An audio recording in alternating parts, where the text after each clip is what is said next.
Graça e paz, sejam todos bem-vindos. Em nome de Jesus, vamos de leitura da Bíblia. Quero convidar você a se juntar comigo agora, nessa manhã do dia 27 de agosto de 2022. Nós vamos fazer a leitura de 1 Coríntios, capítulo 7. E você que está chegando, já pode, se juntar a nós nesse exército de pessoas que leem a Bíblia, que vivem a palavra. Gente, nós nos esforçamos para viver a palavra, para praticar a palavra todos os dias da nossa vida. É um desafio atrás do outro, né? É um desafio diário, mas é possível quando nós renovamos a nossa mente e buscamos todos os dias e está colocando os nossos olhos naquilo que nos dá esperança, naquilo que nos traz esperança. A palavra de Deus, ela é a âncora da nossa alma. É onde nós encontramos as promessas de Deus de que nós não vamos perecer, de que nós não vamos nos decepcionar se nós confiarmos no Senhor. Não é, Dorinha? Graça e paz, Dorinha. Seja muito bem-vinda, querida. E todos os demais que estão chegando já para a gente fazer a nossa leitura. Então, hoje, no dia 27, nós estamos já lá no capítulo 7 de 1 Coríntios, né? Estamos vendo ali aqueles aspectos daquela igreja que a gente observa que parece muito, né, com a igreja hoje. Quando eu digo a igreja, eu falo a igreja, os desafios da igreja normal. Não só a igreja em Senhor do Bonfim, mas a igreja no aspecto da realidade onde nós vivemos, né, atualmente. E então, as instruções que nós ouvimos aqui, que nós estamos acompanhando Paulo escrevendo para eles, também podem ser aplicados à nossa vida no sentido de que aquelas dúvidas e aquelas dificuldades a gente também consegue ter hoje, né? Na nossa rotina, na nossa convivência cristã. Então não é muito diferente, né? Era uma igreja que tinha as demandas de gente que ainda estava em fase de crescimento, de gente que ainda não tinha compreendido a totalidade, assim como nós hoje, porque é desafiador a gente encontrar um ambiente de transformação. Nesse ambiente de transformação, onde a gente acolhe todo mundo, vai acontecer mesmo essas coisas, faz parte do processo. O Senhor sabia que ia acontecer, claro que Deus não se agrada disso, mas Ele sabe que essas coisas iriam acontecer, Ele sabia já de antemão. Mesmo assim, Ele decidiu nos alcançar, decidiu nos amar, nos acolher. Por isso que nós amamos o Senhor e nós nos sentimos amados. Na verdade, Ele nos ama mais do que nós amamos a Ele, porque o que conta hoje é o amor que nós recebemos de Deus. Amém? Nós precisamos receber esse amor. É mais sobre receber. Vamos orar? Pai, muito obrigada no nome poderoso de Jesus. Eu te louvo, te agradeço, te bendigo. Coloco os meus pensamentos agora em ti, Senhor. Eu olho para o Senhor nesse momento, colocando as minhas expectativas em ti, colocando as minhas necessidades diante de ti e celebrando o teu santo nome, porque tu és poderoso, grandioso, glorioso. Tu és o meu Deus em quem eu confio. Tu és aquele que nunca desampara aqueles que confiam em ti. O Senhor disse na sua palavra que já viu um justo desamparado, mas a sua descendência nunca viu um justo desamparado e a sua descendência mendigar o pão. O Senhor disse na sua palavra que os que confiam no Senhor são como os montes de Sião, que não se abalam, mas permanecem para sempre. Então quero colocar a minha confiança somente em ti.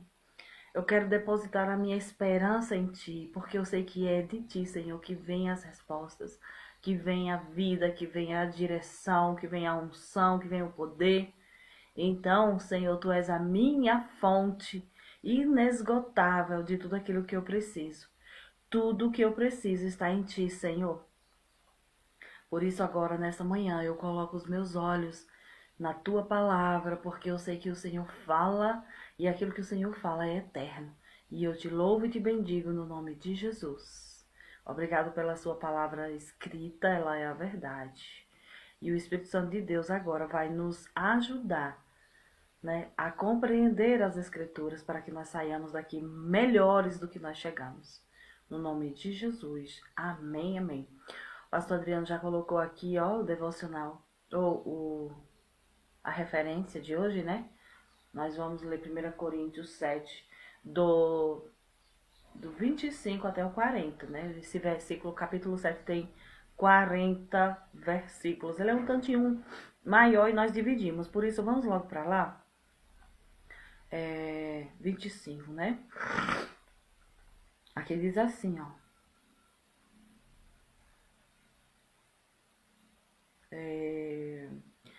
Quanto à pergunta sobre as moças que ainda não se casaram, não tenho para elas um mandamento do Senhor. Em sua misericórdia, porém, o Senhor me deu sabedoria confiável e eu a compartilharei com vocês. Tendo em vista as dificuldades de nosso tempo, creio que é melhor que permaneçam como estão. Solteiras, né? Ele tá falando. Se você já tem esposa, não procure se separar. Se não tem, não procure se casar. Se, contudo, vier a se casar, não é pecado. E se uma moça se casar também não é pecado. No entanto, aqueles que se casarem em tempos como os atuais terão de enfrentar dificuldades, e minha intenção é poupá-los disso. Irmãos, isto é o que eu quero dizer. O tempo que resta é muito curto. Portanto, de agora em diante, aqueles que têm esposa devem agir como se não tivessem. Peraí, só um instante, onde é que eu estou? Portanto, de agora em diante, aqueles que têm esposa devem agir como se não fossem casados.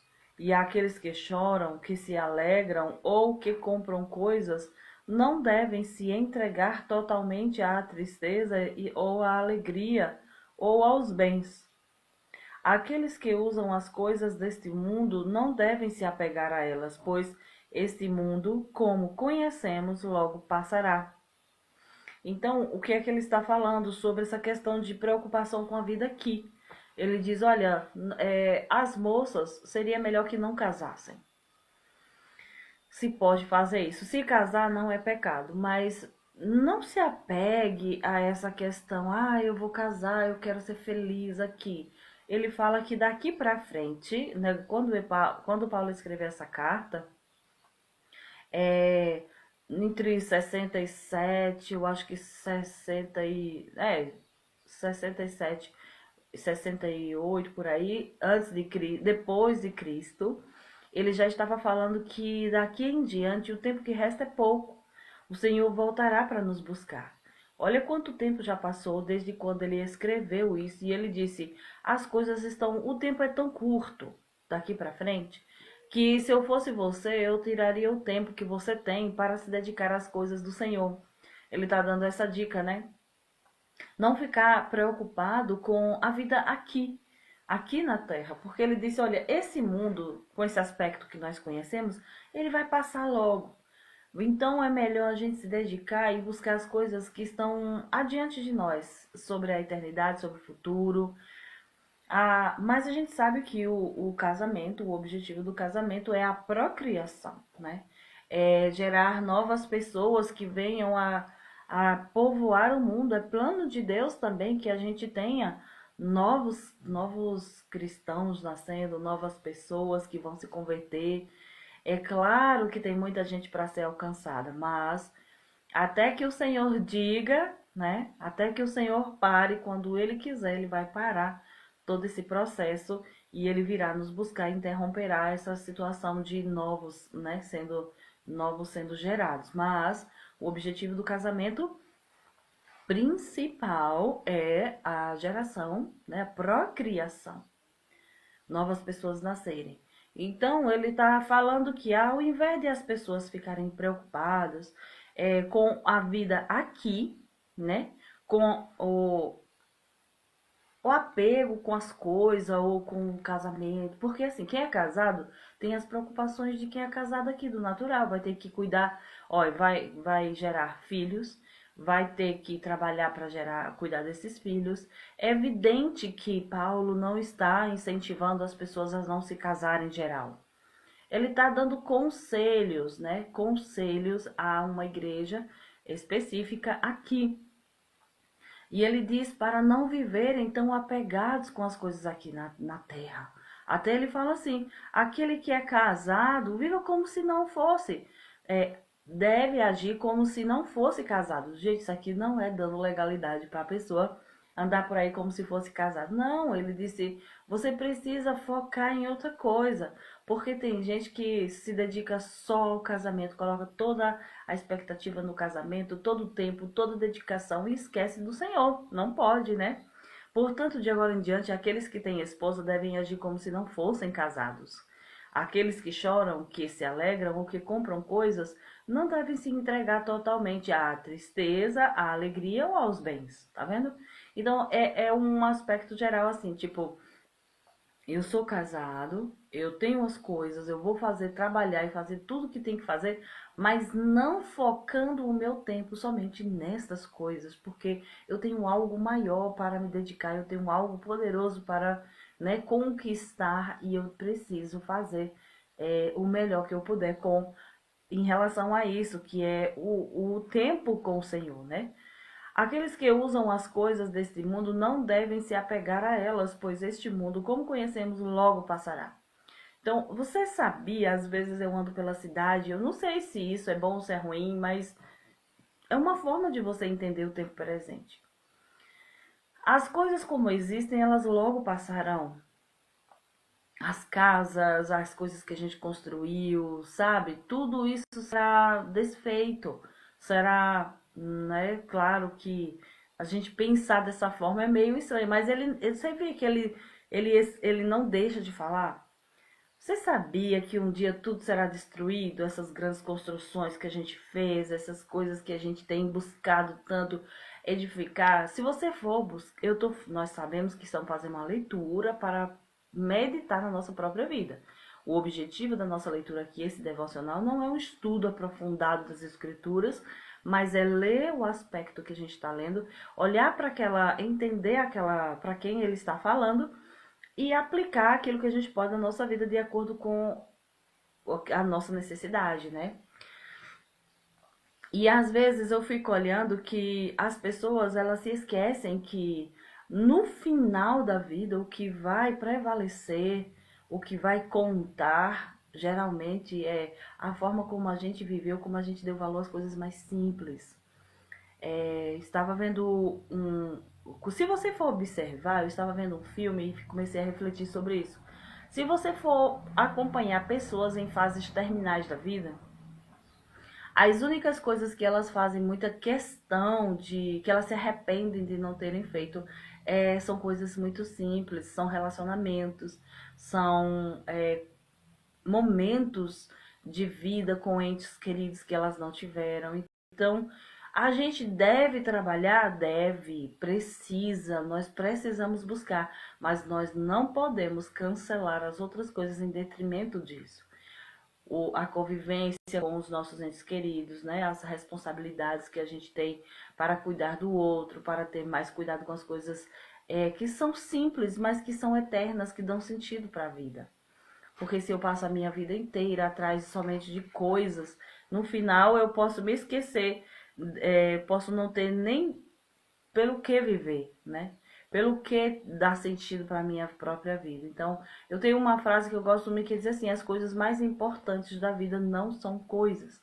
E aí ele fala assim: esse mundo logo vai passar. Eu quero que estejam livres das preocupações desta vida. O homem que não é casado, ele tem mais tempo para se dedicar à obra do Senhor e pensar em como agradá-lo. Está falando desse aspecto, né? Mas o homem casado precisa pensar em suas responsabilidades neste mundo e em como agradar sua esposa. Seus interesses estão divididos. Da mesma forma, a mulher que não é casada ou que nunca se casou pode se dedicar ao Senhor e ser santa de corpo e espírito. Mas a mulher casada precisa pensar em suas responsabilidades aqui na terra e em como agradar seu marido. Digo isso para seu bem e não para lhes impor restrições. Então ele deixa isso claro, ó, não quero impor restrições, era para o bem de vocês, é para o bem de vocês que eu falo essas coisas. Quero que façam aquilo que os ajudará a servir melhor ao Senhor com o mínimo possível de distrações. Então, o foco dele é ajudar os irmãos de Corinto a não se distraírem, né? Porque você concorda que tem gente. Isso aqui, gente, ó, vamos pensar. Será que eu e você somos esse tipo de pessoa que qualquer situação nos distrai daquilo que nós estamos fazendo para o Senhor? Ah, eu não vou porque eu tô. Sim, eu não posso ir porque estou envolvida em algo. Tem a minha casa, tem o marido, tem. E é bíblico você deixar de servir algumas coisas em prol da sua casa, dos seus filhos, do seu marido, porque você quer cuidar desse aspecto. Mas ele fala que quem é solteiro não tem esse tipo de divisão, não tem esse tipo de preocupação, vai ter mais tempo para se dedicar ao Senhor, né? Se, contudo, um homem acredita que está tratando sua noiva de modo inapropriada e que seus impulsos vão além de suas forças, que se case com ela, como é o desejo dele, não é pecado. Mas se tiver assumido um compromisso firme e não houver urgência, e ele for capaz de controlar sua paixão, faz bem em não se casar. Portanto, quem se casa com sua noiva faz bem, e quem não se casa faz melhor ainda. A esposa está ligada ao marido enquanto ele vive. Se o marido morrer, ela está livre para se casar com quem quiser, desde que seja um irmão no Senhor. Em minha opinião, porém, seria melhor que ela não se casasse novamente. E creio que, ao dizer isso, lhes dou o conselho do Espírito de Deus. Então fica aí a instrução, né, para quem está orando, pedindo talvez uma direção da parte de Deus, caso no caso. Olha aí, Paulo está dando direções para quem precisa tomar essas decisões, né? Eu não tenho ainda essa preocupação, né? Claro que nem quero, porque eu já tenho a minha situação definida. Já estamos firmados até que a morte nos separe. Eu e meu marido, nós temos o nosso compromisso e decidimos que vamos levar ele até o fim, para a glória de Deus. Então, mas o que aqui é o foco aqui? É o tempo que nós temos, que é pouco para nos dedicarmos às coisas que o Senhor tem nos dado como responsabilidade. Ele diz, é tão bom você poder servir ao Senhor de forma livre. Então ele orienta para quem pode tomar essa decisão de permanecer como o Senhor colocou. Então o restante desse capítulo, ele é mais sobre isso mesmo. O seu tempo é disponível para o Senhor? Faça isso.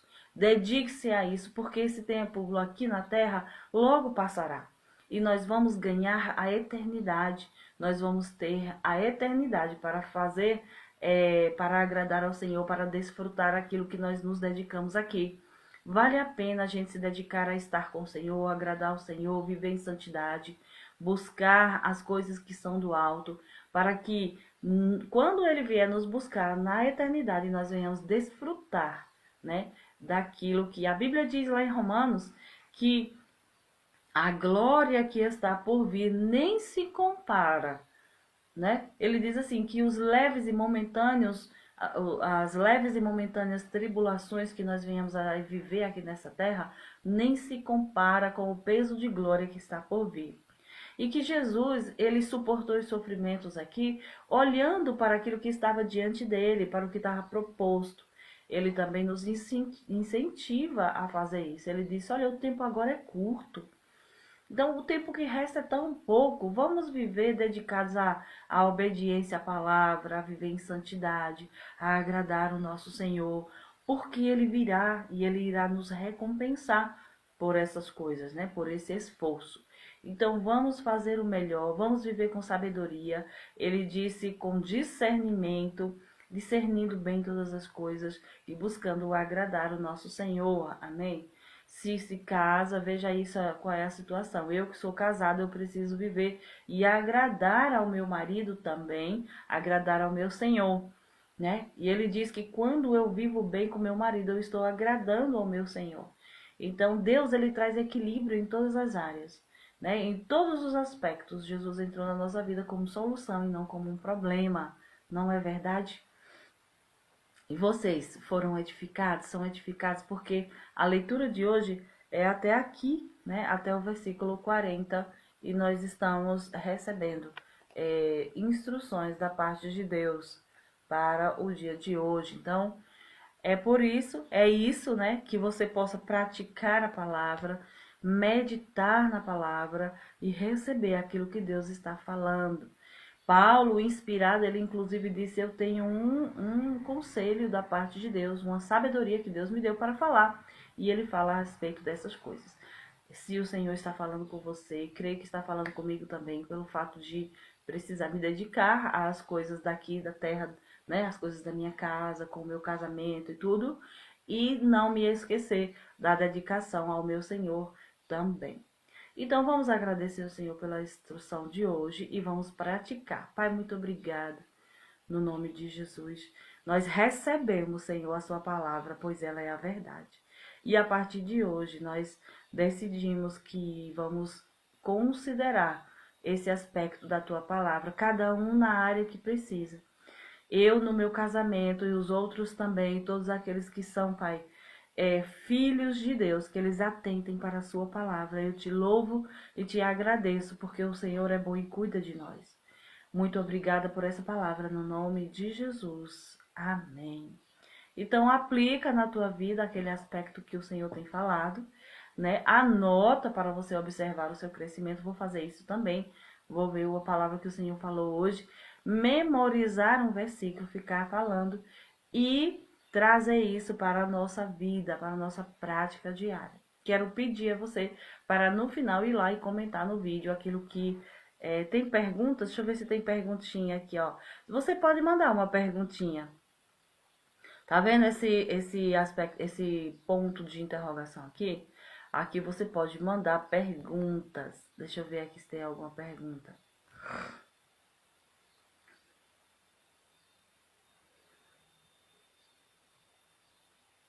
Ah, tá. Tem Regina que chegou agora, tá vendo? Regina que chegou agora. Regina, muito obrigada pela sua participação aqui conosco, pela sua audiência, vamos dizer assim, né? Por estar conosco aqui. Eu sei que foi Vitória que convidou você. Você é muito bem-vinda, assim como também todos os demais. Quero deixar aqui, ó, o meu muito obrigada a vocês, a Vitória, Dorinha, o irmão Sérgio, e todos aqueles que estão fazendo o pastor Adriano, que está aqui para nós. Eu quero agradecer por toda a companhia, né? É muito bom ter vocês. É o que me motiva também a estar aqui todos os dias de manhã fazendo a leitura da palavra juntamente com vocês. Nós já vamos partir amanhã para o capítulo 8 de 1 Coríntios e estamos avançando e aplicando a palavra de Deus na nossa vida para que nós tenhamos resultados. Beijo no seu coração, quero agradecer a vocês e espero vocês amanhã na leitura de 1 Coríntios capítulo 8, tá bom? Beijo, Regina, Vitória, o doutor Augusto e todos os demais. Dorinha, ó, beijo, a gente se vê, minha querida, Deus te abençoe. Até amanhã, gente, tchau, tchau.